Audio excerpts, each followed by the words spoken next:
Hey guys, Tomboy601, and today we're taking a look at Skull and Bones, a game that I have been anticipating since its announcement all those years ago. We got a grand re-reveal of the game, and it does seem it has taken multiple huge changes since its original reveal back in the days of E3 old. Of course, we haven't seen an E3 in a long time. May it rest in peace, and who knows, maybe it comes back next year, but I doubt it. Anyways, what is Skull and Bones? Well, it's a 17th century pirate game with a release date of November 8th this year. And to me, what it feels like is Ghost Recon Wildlands. It feels like a Ubisoft game, because, well, it is published by Ubisoft. It feels like kind of like Ghost Recon Wildlands meets Sid Meier's Pirates, and a small sprinkling of Sea of Thieves in there, but not much Sea of Thieves. So what is like the gameplay loop? Well, there's kind of outposts, HQs. You go, you find some NPCs. This is the only place it seems where you're actually able to walk around on your own two legs. So you do have a character that is a captain. You can go and do contracts for the NPCs. They could be things like deliver goods, or attack this base, or sink a ship, or do this or do that. And as you do those, you're going to unlock new crafting recipes. The crafting recipes are how you kind of progress through the game. You start small with a little ship called a dhow, which is kind of like a local harvesting ship, right? You're going out there to be able to collect resources in the dhow, whether it's find an island and going up to it to harvest wood from a tree, or hunting some animals to get pelts and things. That's what you're going to be doing in the dhow. You then use those gathered resources to craft new ships, new weapons, and armors, and those are the three kind of big ways that you modify your gameplay. From what we can tell, there's going to be 12 playable ships at launch. Some examples of it are like a dhow, a Sambuc, brig, the brigantine, and each one of those seems like it's going to have its own sort of unique-ish playstyle. Some of the things I noticed in the trailer was like certain ships can't access rivers because the draft of the hull is too deep, but they also get other bonuses, things like, well, maybe it can repair better, maybe it has better firepower, stuff like that, which seems to be a good way to kind of manage the game, make it a little bit different, and make each ship stand out, and kind of make it so that you want to have a version of each of these ships in your fleet, so that you can go, this mission feels like, well, I have to haul cargo across the map. Well, I definitely want a ship that's a little quick and can haul cargo, and maybe I don't need too much of a defense force, or of cannons. That's what it seems like. I'm interested to see how it all turns out. As far as weapons go, there does seem to be a huge number of weapons, though I am slightly concerned. From what I can tell, it's going to be a very rock paper scissors style system between the weapons and the armor that you are going to be able to equip. There seems to be like mod slots, so like there's 4 slots for your weapons, and you can have things like a multi-barrel mortar, or piercing rockets, or extended rockets, and of course those kind of give you an idea of what they do. Like piercing rocket's probably going to do piercing damage. A mortar is probably going to come down from the top, do a lot of like HE damage, but not a lot of direct damage, like not a lot of armor penetration, like stuff like that.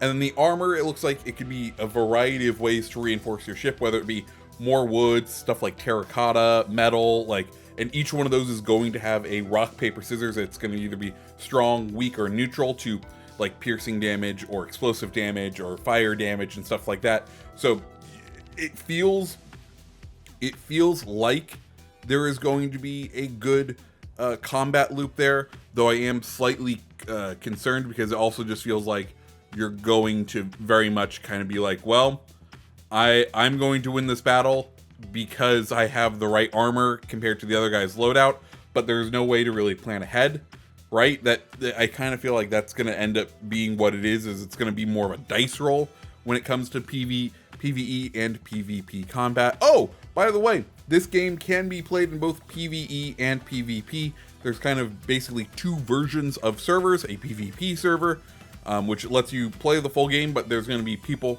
running around and, you know, causing the chaos. And there's going to be PvE where it is just you and all of the rest of the world without having to deal with other people. And I really, really like that, because one of the things that kind of turned me off of Sea of Thieves is just the amount of PvP that occurs in that game. It gets to a point where it's not fun, right? Like, I understand there's the fantasy of like naval combat and it's fun, but is it really, how often in like history did one pirate sink a ship and then collect all the loot, and then another pirate comes along and tries to kill and sink the fellow pirate? Like, that didn't happen a lot in history. Why does it have to be the exclusive focus of a lot of the pirate games, it feels like? You know, these maps are, you know, they're supposed to represent the entirety of the Indian Ocean, or in this case it's the Indian Ocean, but like it's supposed to represent the entirety of like the Caribbean, and really it's like 24 square kilometers, and you're putting 14 pirates, like 14 unique crews within that radius. Like, no, that's not the pirate to actual ship ratio of the world. So I am really looking forward to the fact that I can say, you know what, I don't feel like dealing with other people. I'm going to throw it into PvE and have a fantastic time. And then if I want to deal with the terrible people of this world, I can turn on PvP if I want to. Some other interesting things I noticed about the game, or that got announced, is well, if you sink a ship, if your ship gets sunk, it's sunk, baby. You'll get back some of the cargo in the ship because it's insured, but like 20% of it will become lost at sea that you can go recover. But that ship, you'll have to recraft it. So crafting really is going to be the basis of this game. So yeah, that's kind of what we're looking at. As far as a couple of things I think Skull and Bones needs to do, and just sort of wish list items I have for it, personally, I think they need to change their release date. They're releasing November 8th, which puts this game up against Starfield coming out November 11th. Ubisoft, guys, not a good plan. I'm sorry, this looks like a fun game. This feels like a February game, if you know what I mean. This feels like an after the holiday rush. This feels like a perfect game to release in the doldrums of January, February. Not the Thanksgiving game. I know probably fiscal year wise and shareholder wise, you have to release it then, but geez, you're gonna get murdered, and it's not gonna be good for the player population, because coming out in November, like coming out early November, this thing is going to be one of those like 2-week wonders and gone. I hope they delay the game or do something. Next thing, I don't think they've mentioned it, but I really do hope they add crossplay.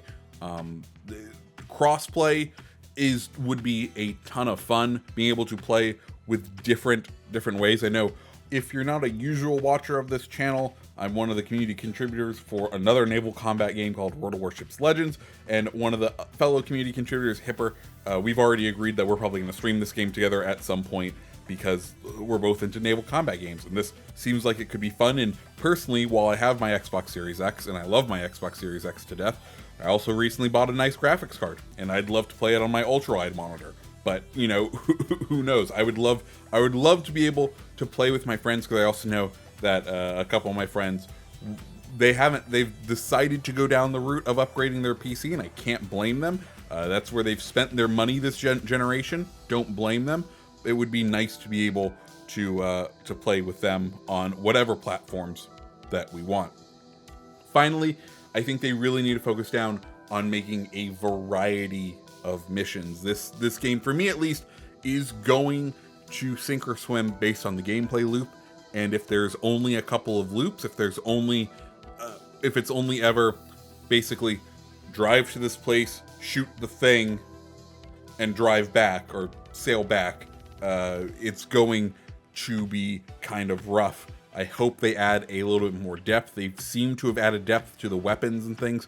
I kind of hope they add depth into the sailing. I did a bit of sailing when I was younger, and being able to perfect like your sails and how taut the sails are, and sailing correctly with the right direction of the mast. Like, if we can do things like that to boost your speed, oh, this game is gonna be so much fun.